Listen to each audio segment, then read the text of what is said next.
Everyone, hope you're well. Today I want to talk about my insights that I've gained recently from therapy.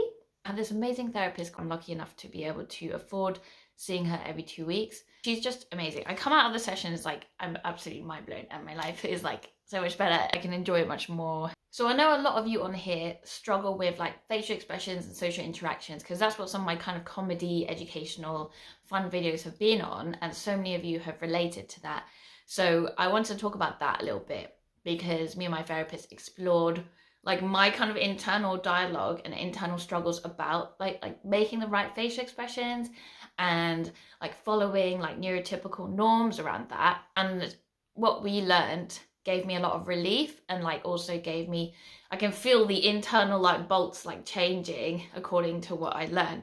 And so hopefully that will help you as well. Firstly, we talked about the origins of some of my like struggles around facial expression, and of course that was like mainly to do with people shaming me when I did like the wrong facial expression, and maybe I like smiled at the wrong time, or it was seen as like inappropriate, or like I was misunderstood. This is essentially like a trauma response, has like manifested in like self-punishment a lot of the time. So it meant that like I really hyper focused on like making the correct facial expressions, also on parts of my face to do with making the face right facial expressions. Because for example, when my friend, like no longer my friend not because of this, but you know, not a great friend and not a great thing to say, like when they shame me because I made like I smiled like at the wrong time, it basically provoked me into hyper focusing into that area because that's where that kind of communication can come from. So my therapist was talking about how like actually like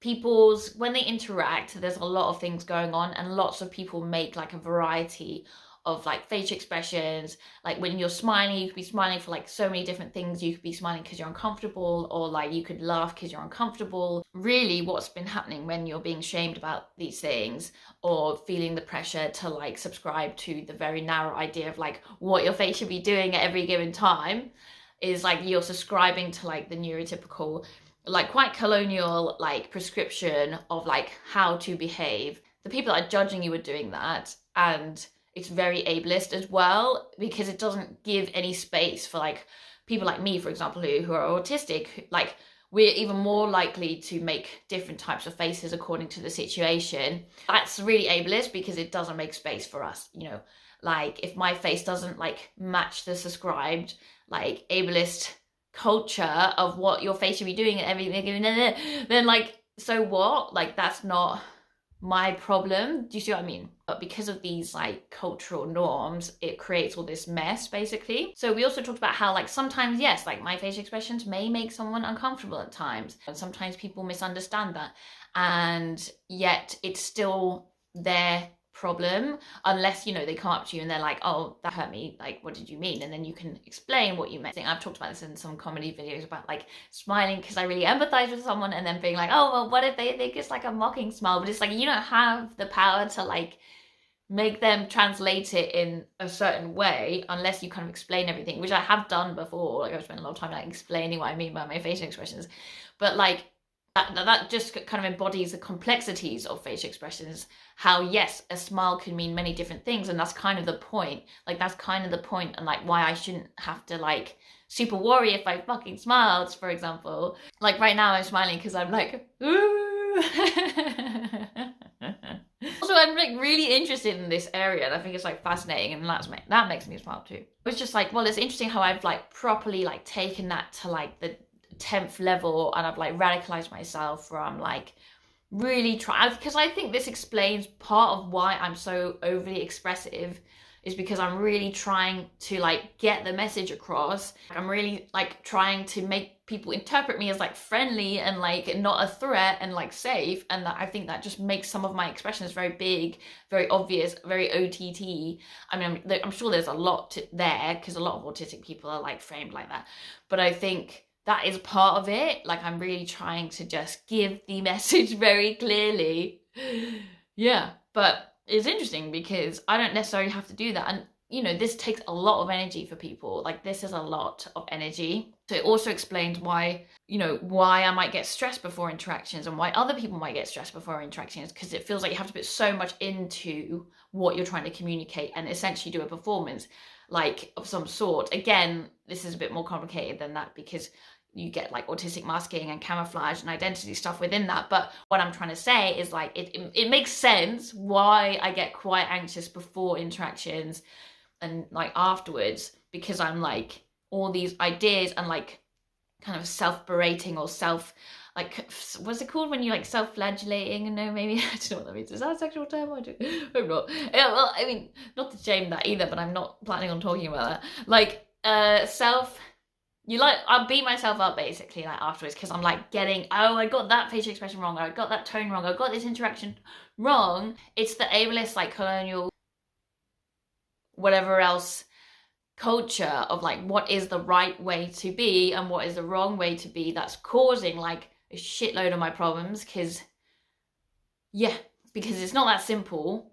The way that I'm categorizing things is way too simple and way too binary. And it's interesting because like a lot of autistic people, not all of us, obviously there's variety, we are known for black and white thinking, and we are known for like pattern recognition, and also like that kind of plays into categorizing things.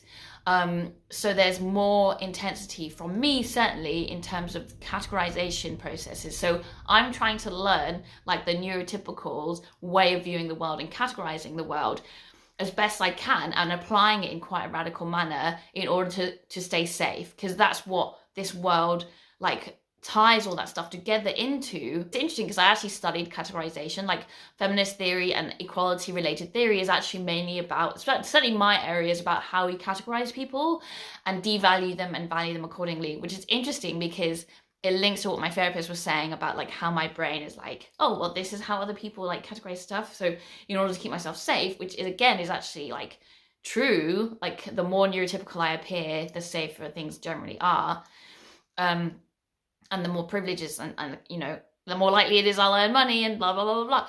But it's like taking it to this very radical level, and it's not really helping me to avoid problems, all these kind of old-fashioned beliefs that I have. So we did this interesting practice around like this part of my face, because like this part of my face has taken up so much of my mental capacity. There's times where I'm like obsessing about this part of my face, and like 90% of my brain power is like, what is this part of my face doing? Wait, what is it doing? Which is a lot of wasted energy technically, and you know, energy that could be spent somewhere else, like chilling the fuck out and like enjoying the moment, and you know, pull my little mouth bits.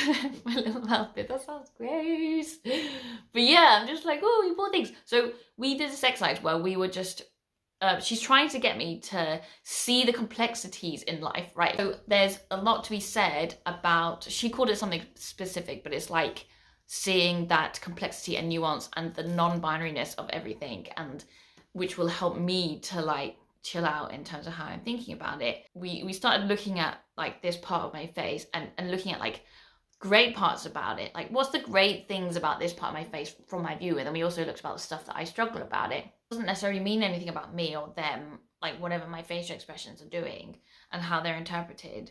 Like it might mean that something's gone awry in the communication between people, but it doesn't mean like I'm a bad person or vice versa. It's not that simple. But yeah, my therapist was saying like she does think like a fundamental part of this is being autistic. Like a lot of us struggle to make so-called correct facial expressions, to do the right tones, also interpreting facial expressions and doing the right tones. Like that is like a major part of the experience. Like other people will relate to this, whether or not they're autistic. It's just it's very intense for a lot of us. Like, it's quite an unbearable pressure to like in our culture to force people to constantly mask, doing emotional performances that are like, for example, like doing the right facial expressions constantly for other people is a lot to put on someone. You know, I was punished whenever I like went away from, and we all were really, like what society expects from people. And my therapist was saying, but it's not necessarily the like system that you're under now in terms of, you know, obviously you live in the world, but like not like your friends and your partner and your family, like they may or may not subscribe to this stuff. It could be a kinder situation for me so that I don't need to be living under this kind of false framework anymore. Certainly not as much necessarily. So yeah, it's just really helped me a lot to just be much more chilled about my facial expressions.